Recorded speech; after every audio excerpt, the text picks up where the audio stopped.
I discovered that there is much treasure in rejection. Whenever you pass through rejection or people only tolerate you, they don't celebrate you, it's a sign that you carry something that cannot be contained in a small container. What you just need to do in life is to identify the people that can really make you succeed. And as I said and I repeat, success means you trying to do something above your normal limitation that negates you growing positive. Why would a woman want to sell her body to make it in life?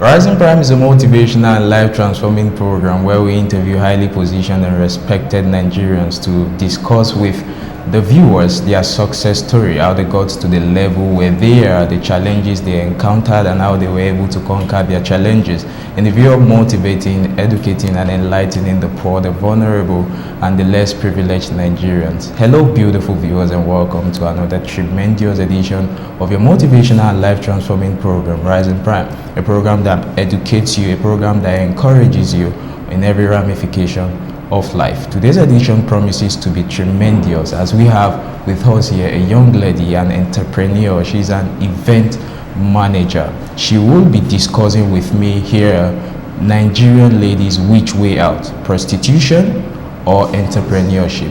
But you know, as we do it on this platform, that we say a word of prayer by reciting the second stanza of the national anthem. So if you are a Nigerian, a true Nigerian like I will say, wherever you are, whatever you are doing, I crave your indulgence to please pause and join me in the recitation of the second stanza of the national anthem. O God of creation, direct our noble cause, guide our leaders right, help our youth the truth to know, in love and honesty to grow, and living just and true. Great lofty height attain, to build a nation where peace and justice shall reign. Amen. If you're just tuning into your favorite TV channel, it is Rising Prime, and we're about getting started. Like I said earlier, my guest here is a young lady, and but believe me, she's loaded. At the end of this program, you will attest to that fact that I said she's loaded. But before you meet my guests like we do on this program, let's go on a commercial break. When we come back, you meet my guest. My name is Israel Akinde. You're welcome. You may be a shoe shiner, that doesn't mean you can't shine. It is motivational, it is educative, it is grossly informative. What a source of strength to the discouraged and depressed. Rising Prime, a motivational television magazine on this station, focusing on the starting point, the challenges, the achievements, the processes, the failures, and the success story. These and many more forms part of the program when we interview highly positioned and respected Nigerians. You don't want to miss it. Get educated, entertained, and motivated on Rising Prime. Rising Prime, a life-transforming program. Welcome back, and if you're just tuning into your favorite channel, it is Rising Prime. You're just on set, and we're about getting started. Before we went on break, I was about to introduce you to my guest. She is no other person than a multi-talented, dynamic young lady. She's an entrepreneur. Believe me, she's loaded. She's no other person. Distinguished ladies and gentlemen, join me to make welcome on Rising Prime for the very first time, Mrs. Linda Momah. It's a pleasure to have you on the program. Thank you very much. Okay. First of all, my name is Linda Momah. I'm from Delta State. I was born in the interior, Sokoto State to be precise, and that's where I did my nursery. I went to Alheri Nursery and Primary School. From there to Federal Staff. I did my secondary school in Mount Carmel in Makodi, and then I came into Abuja with my parents, where I finished my secondary education at Federal Government Girls Science Secondary School, Kuje, and from there I moved to Enugu State University of Science and Technology, where I studied public administration. After that, I got my chartered in public administration as well, and I served in Lagos. From Lagos, after my service, I moved into finance institutions and found myself in the bank. And from the bank, I'm actually an ex-banker, but a proud ex-banker because I'm now an event planner. And as an event planner, I find fulfillment in what I do. And that also brought us into the empowerment story, where we have a vision to empower over 10,000 youths. God's being with us and God's willing, but we'll get there, let's say, hopefully by the end of the year. We should be able to have a full testimony about that. Okay. We have a topic here at hand, and the topic says Nigerian ladies. Which way out? Is it prostitution or entrepreneurship? You're an entrepreneur. Yes. Listening to your biography, it means that you went through the process of education and job that got you to this level where you are. Now we have a lot of Nigerian youth out there. They believe, the ladies to be more precise, they believe the way out is for them to hawk their body to a rich man out there that would give them money to solve their needs. What's your take on this? Well, for prostitution, it's a no-no for me, religious-wise, because I am a Christian and I practice what I preach. I'm actually against prostitution, and it's a no-no for me, like I said. So the way out is being empowered. That's why we're actually coming up with the empowerment classes, where we can empower people. You empower one, the first person empowers the second person, then the second person empowers the third person, and it goes on and on. So I feel getting the knowledge is the way forward. Knowing what exactly to do is the way forward, but not prostitution. It is a no-no for me, but we can empower these youths. They can start up their own businesses, and they can be self-employed. They can make money from there. You can make money from trainings. You can make money from events. You can make money from telling people what you do. It's actually cheap. A lot of people feel it's not cheap, but I feel it is cheap if you start from the scratch. And the power of referrals. When you do one of these programs and you're good, the training programs, you're successful, people will definitely call you back, and then you live on referrals. So I feel the way forward is empowering people to do better and not prostitution. Okay, a lot of these ladies are not privileged. They are not opportuned to be empowered. A lot of them come out from terrible backgrounds. I mean, they are not born with silver spoon. A lot of them came out from poor background. So what would you say to this lady that feels, okay, I am poor, I don't have the connections, I don't have the knowledge, just like you had. Not everybody is privileged to go to school though. And that is why a lot of them feel, okay, fine, I don't think there's anything good about this hurt. So let me just do the crafty things and get whatever I get and move on with my life. What would you say about this? First things first, if they are not privileged, like you said, that we're privileged, and thanks to our parents who helped us. If they are not privileged, now we collaborate with schools, we collaborate with churches.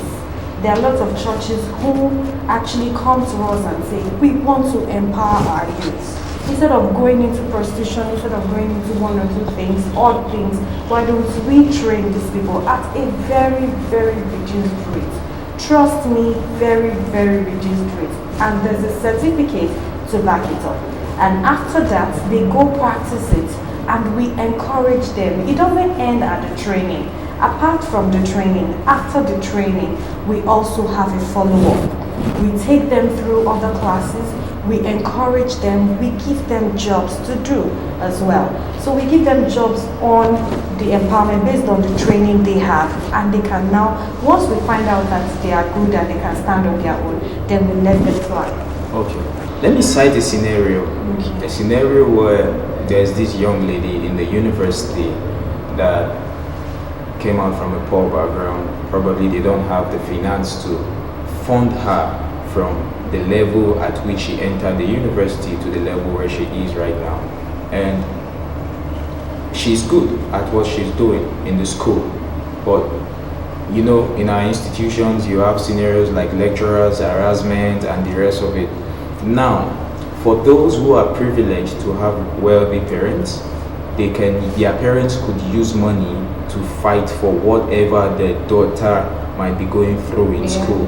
But for this young lady that is from a poor background and they usually fall vulnerable to such kind of scenario. What would you have to say about this? Okay. I need to put it to you that it's not just the poor people that are vulnerable. Even the very rich ones. I've seen scenarios where my neighbor, who her father was a director, was actually caught in prostitution. You won't tell me she didn't have the money, they didn't have the money to take her through school or something. I feel it is your determination. You have to have a mindset to say, I can do it, I can make it in life, and do you know what exactly you want? If you have defined what you want in life, you start first from defining what exactly you want. And you know prostitution is not the way you say yes. Then you seek help. When you seek help, we have our flyers around. We have people who call us and tell us, oh, this is what we want to do. We even negotiate. Some people say, I don't have such money to pay. Like the NGOs I talked about, like the churches I talked about that get to call us.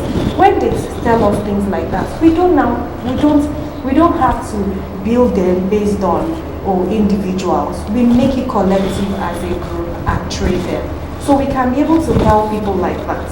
If we find out that sincerely they need help from us, they want to be empowered, why not? We want to empower people, and it is our dream to empower over 10,000 youths this year. Okay, beautiful viewers, it's been an awesome time, and my guest has been Miss Linda Momah. We shall be going to the commercial break. Join us again.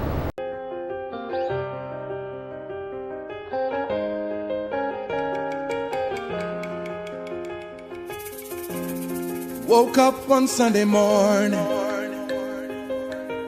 told my daddy I'm leaving home, going off to the city tomorrow, even though I don't know where to go. And daddy says, son, don't be a fool, 'cause life in the city is unbelievable.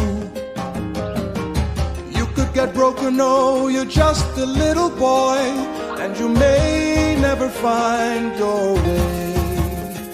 And I said, I know I could get lost, I know I could get broken, forgive me, Father, but I gotta take a chance. Oh, I'm already gone, so just pray for me. Madura. Pray I find my way. Oh, forgive me, Father, but I gotta take a chance.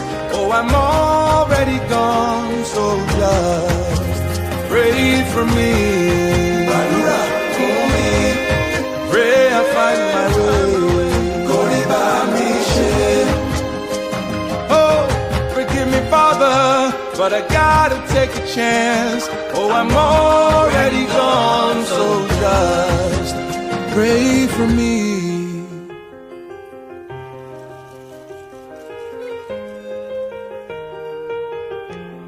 I am rising pride, no matter what may come my way. I will not give up on life. I will not give up. I will not give up. I am rising prime. Welcome back, and if you're just tuning into your favorite TV channel, it is Rising Prime, and my guest has been Mrs. Linda Momah, the CEO of Preval Concept. Welcome back from the break. Would you please tell our viewers what you do there, what the challenges of Preval Concepts are, and how you've been able to overcome those challenges? Okay. First of all, Preval Concept is actually gotten from their short words from my children. That's Brian and Valerie. That was what gave me Preval Concept. And when it was approved, what exactly we do is event management. That is what we do. We do from the scratch to the finish of them. Trust me, it's not always very easy. You have to get the customers, you have to talk to the customers. There are lots of back and forth. But if you know your job and you know what you do, then at the end of it all, they will definitely call you to come and do these jobs with them. So basically, that is what we do in Preval Concept. We do events, we do parties, we do children parties, we anything events generally. That's exactly what we do. We manage the events and we take the stress off the people who have the organizers. We take the stress off them. Then when you talk about challenges, everybody faces challenges. We have one or two challenges everywhere. So basically for the events, the challenges we have is maybe when people haven't seen your job, or they haven't used you before, or you don't have a name per se, because we have the big names in quotes in the industry. So when you don't have a name, it's challenging at some point. But when people will now see your jobs, trust me, you will live on referrals. You definitely live on referrals. I am not from the school of thought that you have to be so wealthy, you have to know people before you become successful in what you do. You might just do a job and break even from that job. All I do on my daily activities always remain positive in what I do. Okay, fine. If they do not have the capital to start, because it could be capital intensive. It is. Yes. What they should do is go through the trainings for event jobs, and if they do that and they can be able to get a job, they can actually collaborate. They can rent some of these items, the equipment, what we use for the decors, what we use for the event, it could actually be rented. And the good part of the job is clients basically they pay before time. So if your client is paying you an 80% before the job, then your job is as good as fine. So you don't do jobs based on credit because you don't have the money, but the customer, the client has to pay, has to make a commitment. At times they pay 100%. You insist on what you have to collect. If you're taking 100%, then you're not facing any challenge because you're going to get the work done, you're going to get your profit there, and you're also going to be able to pay your staff as well. So exactly how they should start is let's be on a 100% basis or an 80% basis, and before the event or after the event, they pay them their balance. Okay. Yes. What would your advice be to this less privileged and poor? Because Rising Prime is like I introduced earlier, is a motivational program where we motivate the viewers on how to go about their life. So what would your advice be to these poor and less privileged Nigerians hoping to be someone in the nearby future? That would be answered after this break. I am rising prime, no matter what may come my way. I will not give up on life. I will not give up. I will not give up. I am rising prime. Welcome back. If you're just tuning into your favorite television channel, it is Rising Prime, and my guest has been Mrs. Linda Momah. Welcome back from the break. Let's be to this less privileged Nigerian out there watching you presently and hoping to be Miss Linda Momah in the nearby future. Trust me, they'll be better. They'll be better than Miss Linda Momah. Well, my advice to them is stay positive. Have a high head on. Don't say no, and don't give room to negativity. That's going to be my advice to them. And confining the people who want to start up the business. Like I said, on the flip side, or what we are going to do, like the vision I said we're starting with a training called, we've started already, the smoothies, the rival smoothies. We went into research, we've gotten over 100 recipes. A lot of people will say, oh my God, how do I do it? You start very small. Every home has a blender for the smoothie. Like I'm now debating and telling you about our vision on training people. Every home has a blender. We can buy fruits. These are mixed fruits that you can actually blend and serve in small parties. You can start from a birthday party. It could be just the party packs you want to give out. You can just add a little margin to it. Take off stress from the people organizing it, because trust me, it's not easy to organize an event. So they need a helping hand at some point in time. When you do things like this, they call you again for another job. But for the smoothies that we've started, a lot of people, we just finished the class. It's a weekly class. It goes on all the time. They practice it on their own. They do a lot of things. People say, oh, and the wowing part of it is People say, oh, how do I make ice cream? I don't know how to make an ice cream. I need an ice cream machine. I need this. No! When you come into the platform, you find out that you can actually make ice creams without even an ice cream machine. So yes, basically, so these are the things we teach people that people think they are. So these things are not far. They are all around us. We can get fruits everywhere. Nigeria is so blessed. Most of these places are so blessed. So we can always get these fruits and we blend them into something and we give our names to the recipes. Okay, thank you very much. Yes, it's been an awesome time on this edition, and my guest has been Mrs. Linda Momah, the CEO of Rival Concept. If you're just tuning into your favorite TV channel, we're about rounding up, but you do not miss out totally. You know how we do it. You can check us on YouTube, you can follow us on Facebook, you can mail us, and you can add us on WhatsApp via the numbers on your screen. For advert placement and sponsorship, please contact the details on your screen. And like I will tell you to keep watching Rising Prime and keep rising. I remember humble serve Israel like India, and I urge you to enjoy the rest of your day. Bye for now. I am rising prime from every ugly situation. I will not give up on life anymore. Say, I am rising prime, no matter what may come my way. I will not give up on life anymore. Even if I fall, I will rise again. Even if I fail, I will start all over. All things are possible if I believe.